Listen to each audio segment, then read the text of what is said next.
ഇത് ഞെട്ടിപ്പിക്കുന്ന വിവരം തന്നെയാണ്. പക്ഷേ നമ്മളെല്ലാവരും നേരത്തെ തന്നെ സംശയിച്ചിട്ടുള്ള കാര്യങ്ങളാണ് ഇപ്പോൾ പുറത്തു വന്നിട്ടുള്ളത്. സിനിമാ മേഖലയിൽ മാത്രമല്ല, സമൂഹം തന്നെ പുരുഷ മേധാവിത്വപരമായ സമൂഹമാണ്. തൊഴിലിടങ്ങളിൽ പലയിടത്തും ഇത് നിലനിൽക്കുന്നുണ്ട്.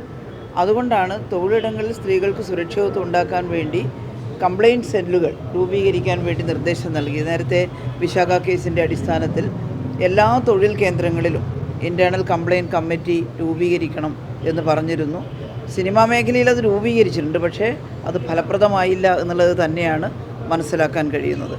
നമ്മൾ കാണേണ്ടത് ധാരാളം പണം കുന്നുകൂടുന്ന ഇടങ്ങളിൽ ഇതുപോലുള്ള അരാജകത്വങ്ങൾ ഉണ്ടാകാനുള്ള നല്ല സാധ്യതയുണ്ട് എന്നാണ്.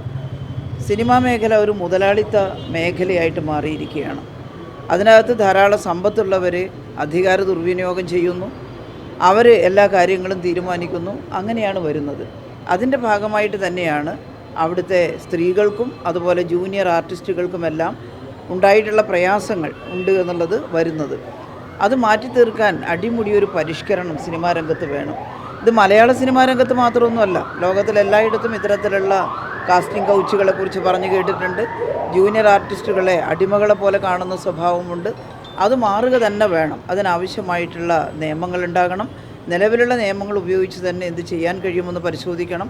അതാണ് ബഹുമാനപ്പെട്ട സാംസ്കാരിക വകുപ്പ് മന്ത്രി ഇന്നലെ പറഞ്ഞത്. ഇത് സംബന്ധിച്ചിട്ടുള്ള നടപടികൾ സ്വീകരിക്കുന്നതിനെക്കുറിച്ച് സർക്കാർ ഗൗരവമായിട്ട് ആലോചിക്കുന്നുണ്ട്. ഒരു കോൺക്ലേവും കൂടി നടത്താനിരിക്കുന്നുണ്ട്. അതിൽ നിന്നുള്ള അഭിപ്രായങ്ങൾ കൂടി സ്വരൂപിച്ചുകൊണ്ട് അനന്തര നടപടികൾ ഉണ്ടാകുമെന്ന് കേട്ടിട്ട് നമുക്ക് അത്ഭുതം തോന്നുകയാണ്.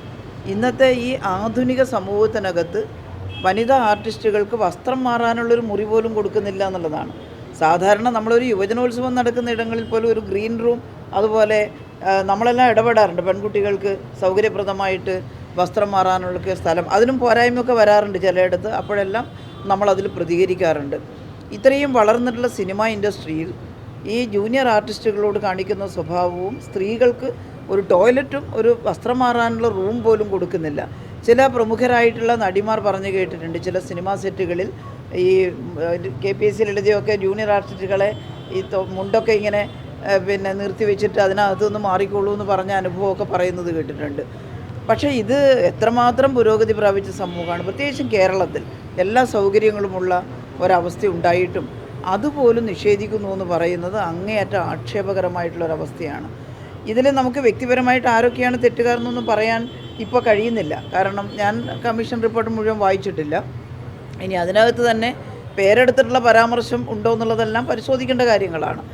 പക്ഷേ പറഞ്ഞിട്ടുള്ള കുറേ കാര്യങ്ങൾ സംഭവിച്ചിട്ടുള്ളതാണ് എന്നുള്ളതിൽ യാതൊരു സംശയവുമില്ല. അത് സിനിമാ രംഗത്ത് നിന്നുള്ള ഉന്നതരായിട്ടുള്ള ആർട്ടിസ്റ്റുകൾ തന്നെ ഇടപെട്ടുകൊണ്ട് ആ മേഖല ശുദ്ധീകരിക്കാനുള്ള ഇടപെടൽ നടത്തണം, പരിഹാര മാർഗങ്ങൾ ഉണ്ടാക്കണം. എല്ലാം സർക്കാരും നിയമവും വന്നിട്ട് മാത്രം ചെയ്യുന്ന കാണേണ്ടവരല്ല അവർ ഈ സമൂഹം ആരാധിക്കുന്നവരാണ്.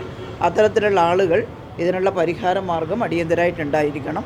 എന്നാൽ എല്ലാവരെയും അടച്ചാക്ഷേപിക്കുമ്പോൾ ഇതിനകത്ത് നല്ല മനുഷ്യന്മാരും ചീത്ത മനുഷ്യന്മാരും ഒക്കെ ഉണ്ടാവാം, നമുക്ക് പറയാൻ സാധിക്കുന്നില്ല. പക്ഷേ എല്ലാവരും ഇടപെടണം. സിനിമാ മേഖലയിലുള്ളവരും ഇടപെടണം, സർക്കാരും ഇടപെടണം.